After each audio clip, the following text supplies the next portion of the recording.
You know, when I first started here, I remember walking in on my interview and looking, and you could see the basics were there.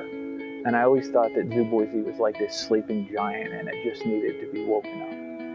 And we have done a tremendous amount in the 16 years that I've been here. I think that there's about 85, 90% of the exhibits here at the zoo have either been built or expanded or renovated in some way in that 16 years. The growth has been amazing. We doubled our attendance almost during that period of time. Our collection has grown, our staff has grown.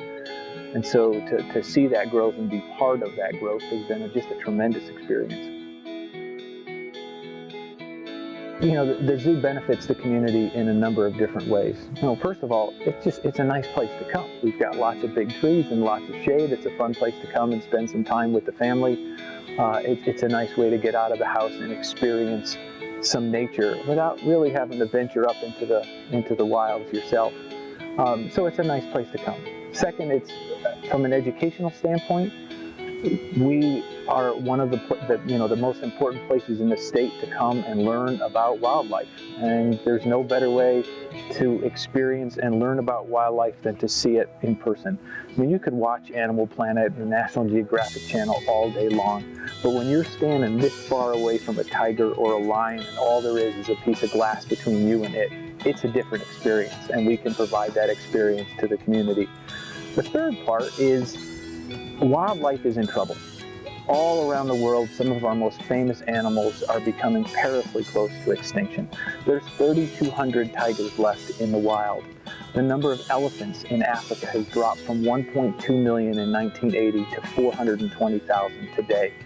And so you sit there and everyone loves wildlife. They want to help wildlife, but what are you going to do? So what we've done is we have turned the act of visiting the zoo into a conservation action. And so just by coming, just by showing up and paying your conservation fee in addition to your admission fee to get in, and doing things like feeding a giraffe or feeding a bear, going down to the zoo farm, feeding some goats and sheep.